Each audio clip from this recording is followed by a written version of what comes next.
afternoon, everyone.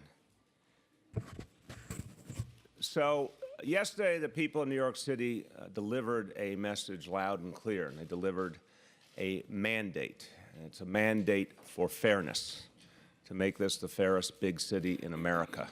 And I am very humbled to accept that mandate and to turn it into a reality. People want this to be a more just place. They want this to be an inclusive place, a place of opportunity for all. And there's a deep sense all over the city that we need to keep what is great about New York great for generations to come. It needs to be a place for everyone. And it needs to be an open place, not a place that becomes exclusive. And that's the mandate I'm ready to act on right away. And we'll have more to say in the days to come about additional plans and visions to achieve these goals. But I just want to express how appreciative I am to all the people in New York City, particularly all those who voted, for your faith and your confidence, and I'm humbled as I start on the pathway to a second term. Now, New Yorkers have seen a number of changes in the last 4 years. They've seen that real change can happen and can happen quickly. They want more, and I intend to give them more. We have seen extraordinary progress, both in driving down crime and in bringing police and community together. There's a lot more to do to become a safer city and to become a more unified city. And I really do envision a day where the whole nation looks to New York City as the model for a positive relationship between police and community. We have to change our school system much more. I do not accept the status quo in education today. I've seen real progress. We've made real progress. Better graduation rates, better test scores. I'm particularly proud that almost 70,000 kids are going to full-day pre-K now, but we've got a lot more to do. We have to achieve 3K in the next 4 years. We have to lay an even stronger foundation for our children. We have to get our kids reading on grade level by 3rd grade.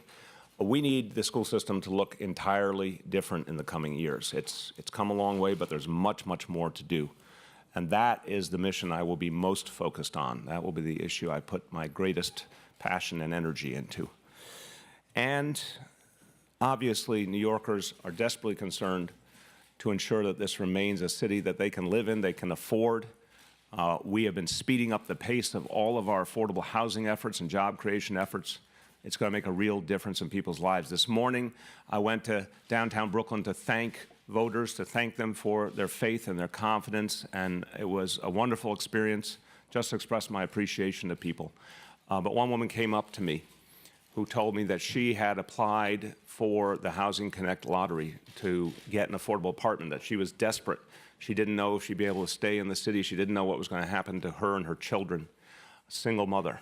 And she literally had tears in her eyes because she was chosen through the lottery. She's in a 3-bedroom apartment now. She said her life has been turned around. And she had trouble getting the sentences out because it was so emotional for her, that she feared losing what she had, and she feared losing her very own city. And now she knows she has affordable housing for years and decades to come. We have to do a lot more of that, and we have to protect the affordable housing that people are in right now. There's a lot to do here. There's a lot to do in Albany going forward.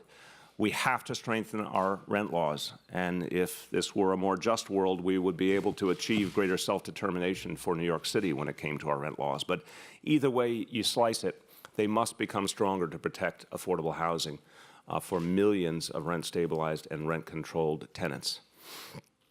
Now, we've put out a clear vision of what's next, how we're going to expand the affordable housing plan from 200,000 apartments to 300,000 apartments. It was originally going to serve 500,000 people. Now it's going to serve 750,000.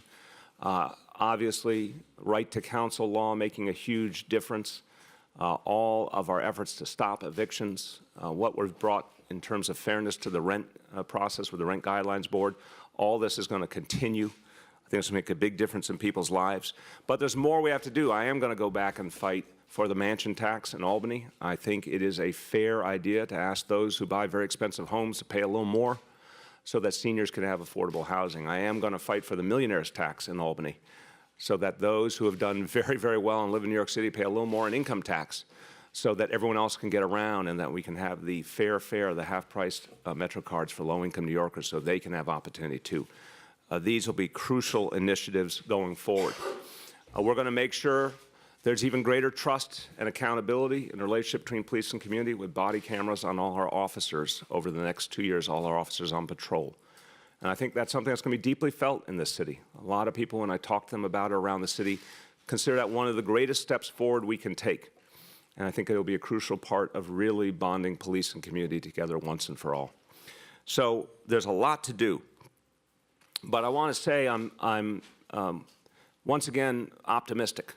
I'm optimistic because I've seen so much change happen. I'm optimistic because I've brought my vision to the people twice, and I've said we need to make big and serious changes and bold changes, and both times I got a very strong mandate. Yesterday, winning almost 2/3 of the vote sends a clear message that New Yorkers want more change, and they believe this administration can deliver it. So I am particularly honored as a Democrat to say that I am the first Democrat re-elected mayor in 32 years. The last one was Ed Koch, a mayor who did so much for this city. This is, as I said last night, it's the beginning of a new era in the city. I'm very clear about that. What we saw around the country last night and we saw here is that people are waking up. They want change. They're getting more involved. They're going to reclaim their democracy. And I think between last election and this, you see a clear picture of what the vast majority of New Yorkers want, what their values are, what they really believe in. I think it will be the beginning of an era of progressive Democratic administrations in this city and continued change in the city that's going to be very good, that's going to right a lot of the wrongs of the past. So I'm honored to be at the beginning of that era. We have a lot to do. I want to thank again everyone who voted. Regardless who you voted for, I want to thank everyone who voted and participated.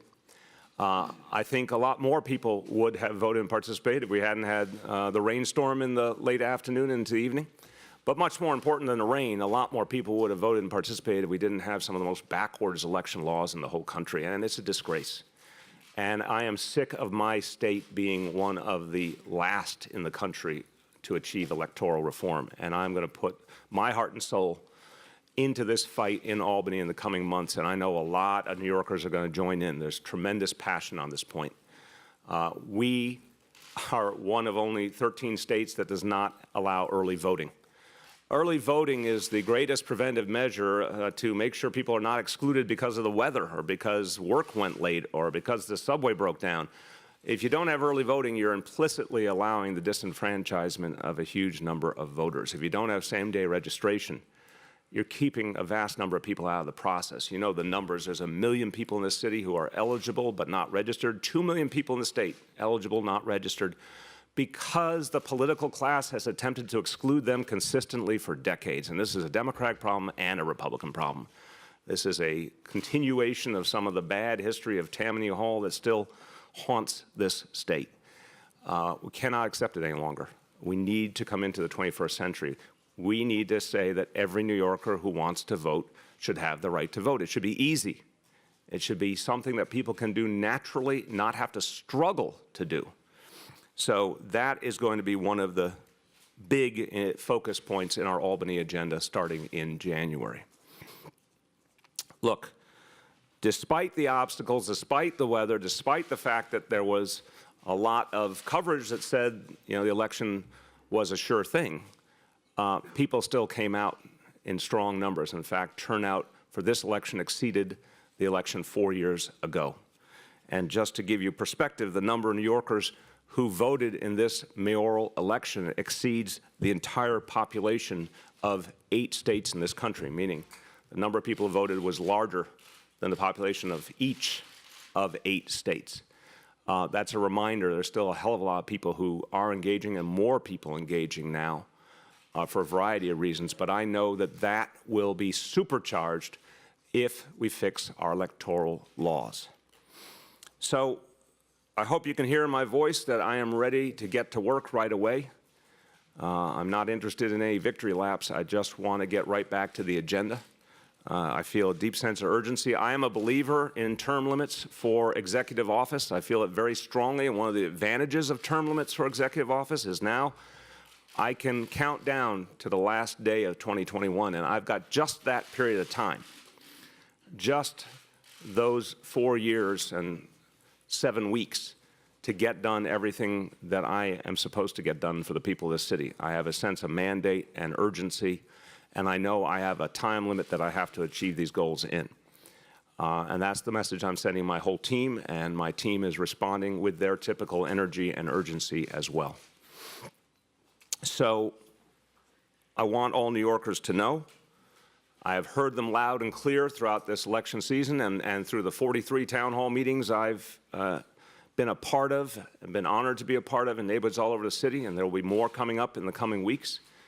I have heard loud and clear how much people need change. One voter yesterday, I said to her, I need your vote. And she said, I'm voting because I need you to do what you say you're going to do. And she meant it very personally. It was for her life, for her family's life. She needed change, particularly when it comes to fighting the affordability crisis. People need change.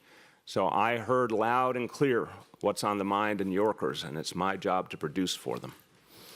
So I conclude by saying a couple of things. One, again, I'm honored to be the mayor of all New Yorkers, whether you voted for me or not, or whether you voted or not. My job is to serve you in all 5 boroughs.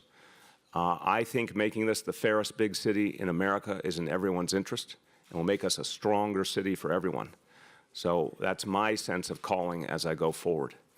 And before I open up to your questions, I just want to say up front, I will not be discussing personnel matters today.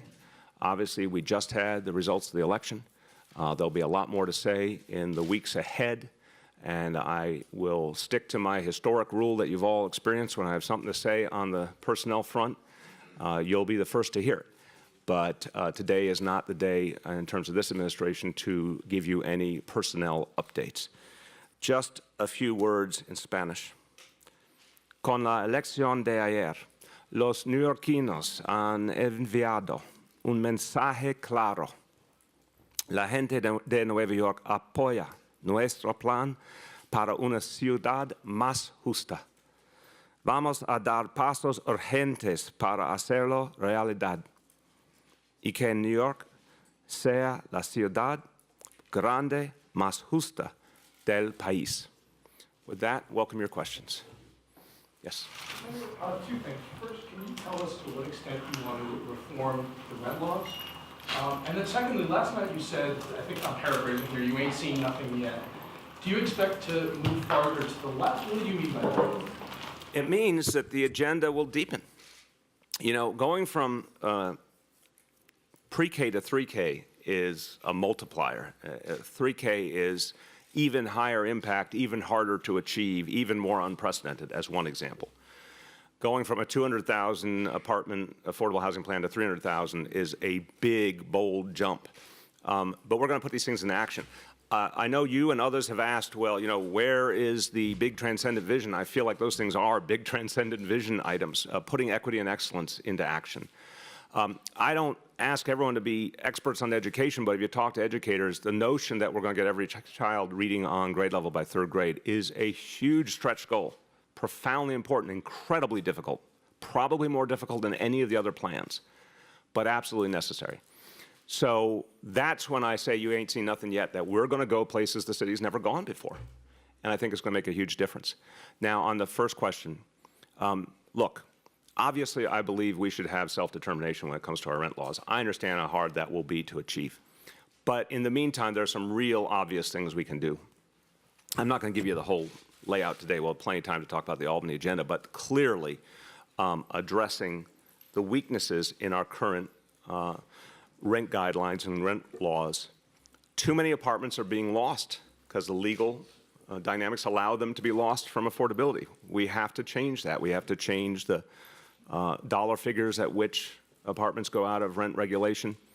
We have to address the MCI issue, which I think has been a horrible loophole that many landlords have taken advantage of to put additional costs on tenants unfairly and to have an easy way to get out of rent regulation. There's a lot of big changes that I think will have a huge impact on improving affordability in this city. And you want, just a quick valve, you want the city to control that, or you want Albany to hike a dollar figure where vacancy be controlled? Again, very simply, I have no illusions. I'm going to read my lips. I have no illusions. I think the city should determine its own rent laws. But if we don't get that, the thing I think is more reachable and very, very crucial is to improve the rent laws we have and make it easier for affordable apartments to stay affordable and to stop losing them, and also to address this abuse of the MCIs by landlords. David? Mr. Mayor, will you and your political team be creating a federal PAC or some other vehicle to raise money for outside political activities outside the city? We don't have any plan at this point. Our focus right now is on preparing for the second administration and on the issues that are confronting New Yorkers and preparing for the 4 years. And just to follow up, on a totally unrelated note, what big city do you believe is more fair than New York City today? David, I did not go about the question that way. I didn't take a survey of big cities and ask, what's your fairness quotient? I'm saying it as a goal for us. When everything is said and done, we know we're the safest big city in America. That's a purely numerical matter, determining what is the fairest big city. There are some numerical measures, and there's other measures as well. I'm setting a goal for us to reach the heights we can reach and to know that we have done everything. And we already know we're doing some things no other city has done. I intend to do more. Did the governor call you to congratulate you on your win? No, but it's just been a few hours. And do you have, now that your race is behind you, do you intend to get involved in the governor's race next year? I'm not thinking about that. We're focused on New York City right now. Mayor, did you or anyone in your office communicate with the Department of Buildings regarding enforcement actions that should or should not be taken at John Reckman's hotel? We've covered this many times over. There's nothing more to say. I don't think you've covered that specific. I've covered it many times over. Go ahead. Mayor, you said last night something along the line of bringing tidings from Virginia, New Jersey, and New York City. But do you really think that Donald Trump played a role in this election? Absolutely.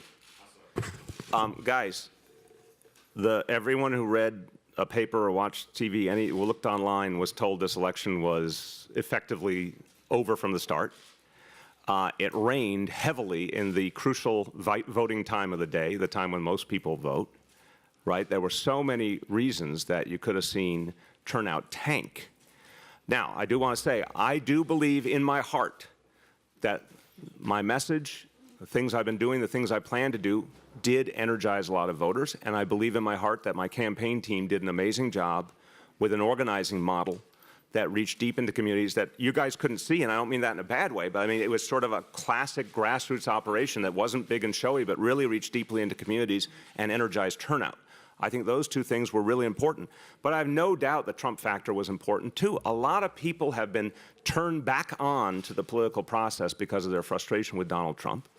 And I say with humility, I have been a leading anti-Trump voice and clearly have defended New York City against the policies of the Trump administration. I think a lot of the people of the city appreciate that and want to see that continue. So I have no doubt it played a role. Yeah. So you mentioned that more people cast ballots yesterday than in the 2013 election, but based on the numbers that are available now, the returns that are in, as a proportion of active registered voters, the percentage of turnout was actually lower than 2013. Yeah, I'm telling you, I see, first of all, a vote's a vote. More voters voted than last time. That's a good thing.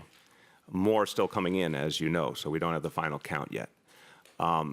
I think it's the beginning of rebuilding turnout to the levels we'd like to get it to. I think there's a lot of reasons turnout got depressed over decades in this city and in this country.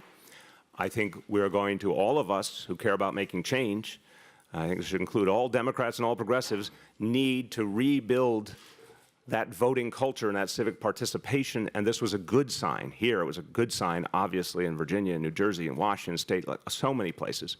I think it's undeniable that something is turning in the right direction. But it's a beginning. We have a lot more to do. Marcia. Mr. Mayor, on the heels of your victory yesterday, there's a lot of speculation about your aspirations, talk that you might go national. My question to you is, what are your aspirations, and could at any point you go national, either fighting Washington or running for something? First, I've said many, many times, one goal only, to be mayor of New York City for 4 more years. In terms of fighting the fights on the issues, It's my job as mayor of New York City to challenge the Trump administration and challenge Republican Congress when they do things that hurt New York City. This tax plan, as I talked to the folks at Abney about the other day, is a direct threat to New York City. I'm going to fight it. I'm going to work with Democratic and Republican mayors all over the country to fight it. And especially my Republican colleagues have been outstanding in using their influence with moderate Republican senators and Congress members to really make a difference. And that's something I need to do to defend New York City's interests. So of course I'll do that. But I'm very clear about my focus. Go ahead. Yeah, Mr. Mayor, where did you mentioned before that people are waking up and getting more involved. Yeah. Where, getting involved how, where? I see it everywhere. I mean, look, guys, I think a lot of people went into yesterday, all over the country, worried that because people were so discouraged last November 8th, you know, and because of those special elections that happened in between, that, you know, maybe this was going to be somehow a night where nothing changed. I remind you, those special elections in Georgia and Montana, everywhere, those were for Republican seats, every one of them. They were people Trump chose for his administration. They were already Republican seats. It was amazing they were already that they were contested to the degree they were. But this was the first time we actually got to see an election on the bigger dynamics. And it was a clean sweep. I mean, look what happened. Jersey, Virginia, you know, the Washington State Senate flipping, the Virginia House of Delegates, that's still up for grabs. No one, literally no one thought we'd be talking this morning about the possibility of Virginia House of Delegates flipping. I mean, it's across the board. Something powerful is happening. That's plenty of evidence on its face. But in the meantime, just in the last year, before that, the fight to save the Affordable Care Act, the fight already against the tax plan, the women's marches on January 21st, something very big is happening. Trust me, I talked to a lot of you starting in 2012 about the fact that income inequality was becoming a dominant issue. There were a lot of doubting Thomases. I hope you came to see that income inequality is really a crucial issue now in America and people care about all over and they want to fight it. Well, trust me on this one. The Trump election has profoundly changed American politics, but it's not the only factor. What happened the year or two before that, where all the energy that came up on the income inequality issue was already affecting the whole country. It was affecting big changes all over the country, minimum wage and paid sick leave and all sorts of actions around the country. Everything you saw in Bernie Sanders' campaign, what you saw in Maine last night, the vote on Medicaid expansion. Something very big is happening, trust me. And it's going to play out now. It's going to be supercharged going into 2018. And it's going to be, and all these groups that have emerged on top of the traditional groups are engaging thousands and thousands of more people in the political process. I see it all the time. Do you want to lead that charge? I want to be a part of it. I want to help it along because it's good for New York City and it's good for our country. Yeah. Have you spoken yet to the governor-elect of New Jersey? I look forward to it. I think he's fantastic, and I look forward to working with him, but I expect to talk to him later on today or tomorrow. Yeah, way back. Mr. Mayor, you're going to need the City Council to help implement the agenda of making it a fair city. Yeah. What are you looking for generally in a City Council speaker for the next term? Look, I want to see a progressive. I want to see someone who shares values and vision, as we had with Speaker Melissa Mark Viverito. I think that was a very positive, productive partnership. I mean, you guys saw we had the earliest budget in many years. In general, we found a lot of very positive agreement. There was a lot less friction. I'd like to see that continue. Obviously, someone I feel we can work with on a regular basis. I do not have a candidate. I'm going to be talking to all the candidates. I'm going to be talking to a lot of council members. But we'd really like to see that kind of partnership, yeah. IDNYC, you said you're planning to delete these records to protect people. It's been nearly a year now since you first tried. Did you miscalculate by creating this database of vulnerable people that you now don't seem to be able to get rid of? We did not know Donald Trump would be elected president. We worked under the world we knew then, which there was no prospect of any such problem based on what we knew. And we worked very closely with the NYPD to figure out a secure card and to determine what would be the right security steps to take. But again, one thing I would urge everyone to think about a little bit as we go through the journey going forward, people learn through experience. And in the course of the 3 years, that was the timeline that was set for then being able to remove those records and destroy them. We learned that we did not need to keep them as backup. So from the beginning of this year, we no longer required it. And as soon as the court case is concluded, we will destroy that information, and I believe we will prevail in the court case. Yes? Mr. Mayor, I want to go back to the beginning where you were talking about your mandate. Yes. You know, there was this very low voter turnout, and of those who did turn out, there are those who did not support you. So how do you begin to persuade those folks? I have to stop you. Guys, an election's an election. People decide they want to participate. Now, again, the state has broken electoral laws. That is a generic, painful, wrong reality. It has to be fixed. But it does not negate the million-plus people who came out to vote, and they gave a very clear mandate. I'm just not going to, you can go back through every election in history and parse it and question it and relitigate it, but we have one unified system. Everyone's offered the opportunity, and the people who participate make the decision. So this is a clear, strong mandate.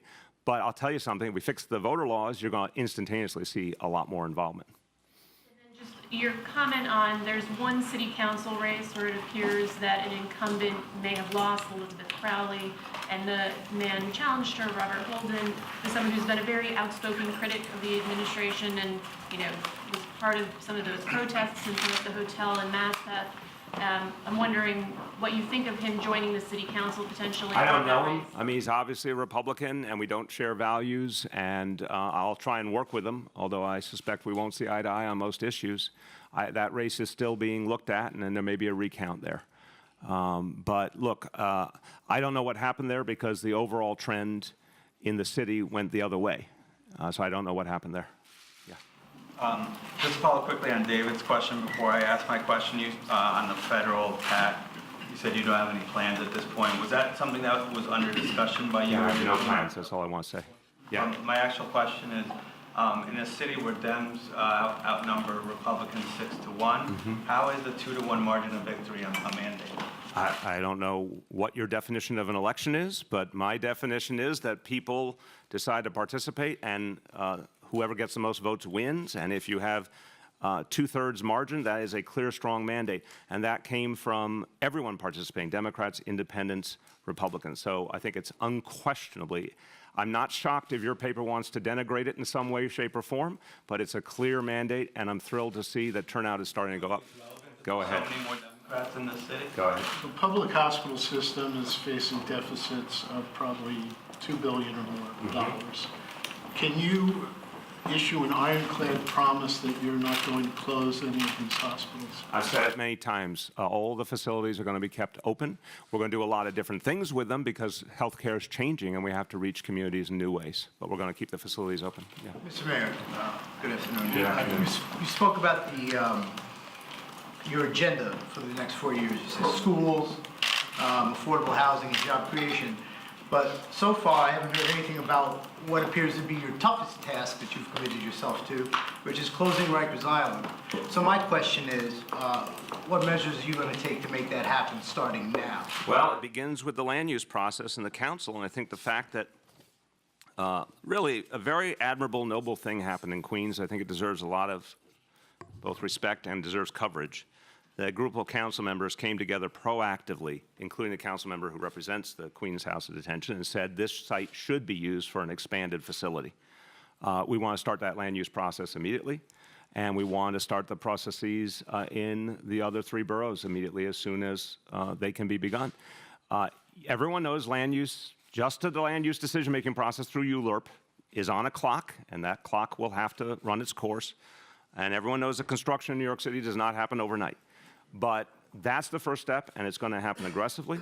We continue to act on bail reform, on alternative sentencing initiatives. We continue to drive down arrests to begin with and drive down crime. That's happening as we speak. You've seen it. I don't know if you were at the last briefing on the monthly statistics, but it's happening more all the time. That's affecting the flow into the correction system. The X factor is getting the state to speed up trials, which is solely a state responsibility. We need to push them on that, and they need to step up on that. If they'll speed up the trials, that's going to reduce the daily population in the correction system importantly.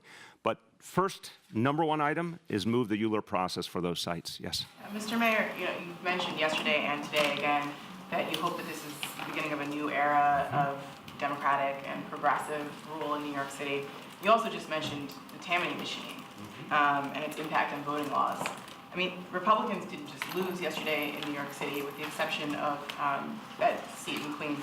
they lost abysmally. I mean, do you think that one-party rule, no matter who is winning, is really the best thing for the city?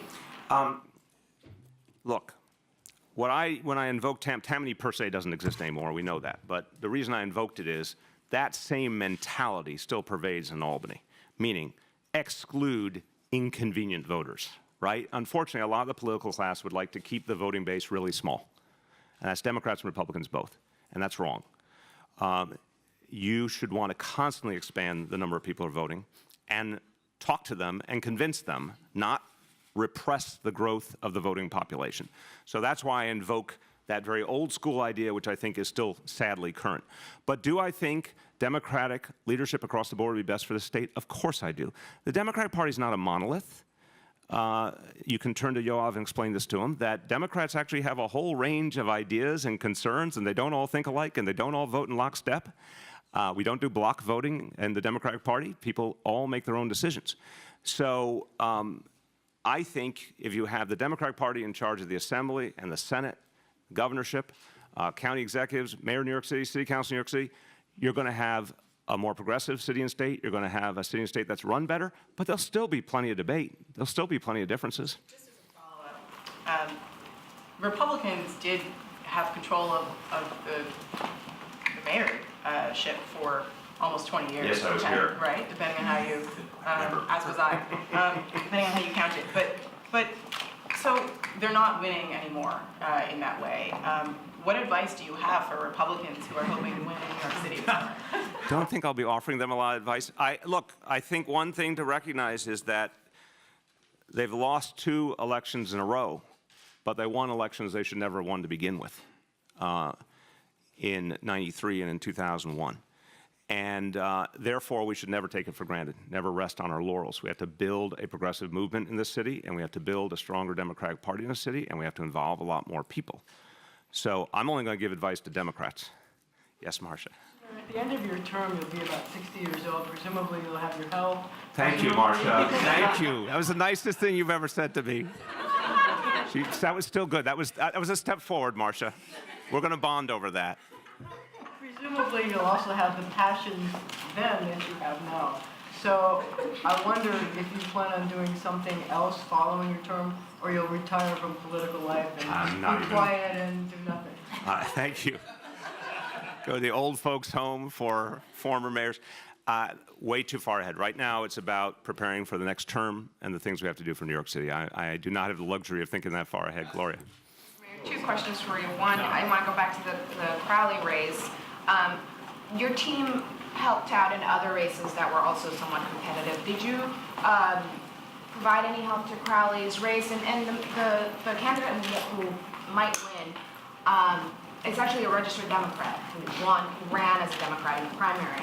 And But ran as a Republican. Yes. And I just want to stop you there and say, I don't understand Democrats who run as Republicans. So if you can run as a Republican in Donald Trump's America, you just bought the whole label. I don't know the guy. I'll try and work with him. But he just signed up for something very troubling in my book. I don't know who helped him and who didn't, honestly. So. Back to the rental loans. Do you plan to take it up when they expire, or? Again, I'm offering you an idea, not a game plan yet. We will be coming forward with an Albany agenda. This is the #1 issue on the minds of New Yorkers. I think we can all agree on that. There's a lot we can do right here in the city. The thing we can't do is fix the fundamental rent regulation laws here, and we can't fix the MCI issue here. That has to be done in Albany. I'm going to be working for that to be done the first available opportunity. If it could be done ahead of the expiration, it should be. If it has to wait till the expiration, then that's what we'll do it. But I'm telling you, if we want to reach all the people we need to reach, that's one of the most essential things we can do. Okay, let's wrap it up. Another issue on the minds of, Two more, guys, 2 more. Go ahead. on the minds of many New Yorkers is obviously the subway system. And last night in your speech, you talked about the need, that got a lot of applause, the need for the subway system to start working. Yeah. I'm wondering if you think these election results help you as you try to make the case for quicker repairs, and beyond the millionaire's tax, what immediately are you going to be doing to improve the situation for commuters? Thank you. It's a very good question. The first, absolutely, having a mandate helps.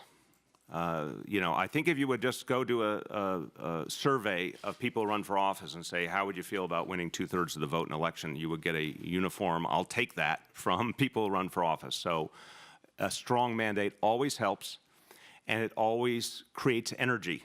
And I ran, one of the biggest planks I ran on was the millionaire's tax. And you saw the polling. It's tremendously popular. So I think that is going to, I think the two facts will affect people's minds in Albany. One, they saw the polling too. They understand it's tremendously popular. Two, I think my election helps propel it forward. But the number one reason to do it is fairness, and that we need a sustainable source of revenue for the MTA. But I'll give you another good reason. There's no other plan on the table. There's literally no other plan on the table, and the issue has to be addressed. Now, this is about fixing the long-term needs of the MTA. And that could be done literally in a matter of months. A plan could be approved and we could get right to work. This is literally the only option on the table. And it's not my option alone. It's Senator Gianaris and Assemblymember O'Donnell and a lot of other people. So I think you'll see real momentum for it. Right now, again, MTA has the resources for the immediate plan. The state should give them back the $456 million they owe them. We will help in every way with the police coverage. If they need any additional police coverage, we'll do that out of our pocket. Any additional emergency services, we'll do that out of our pocket. Any additional work to address homelessness in the subway, we'll do that out of our pocket, no question. But in terms of fixing the next few months, they clearly have enough resources for that.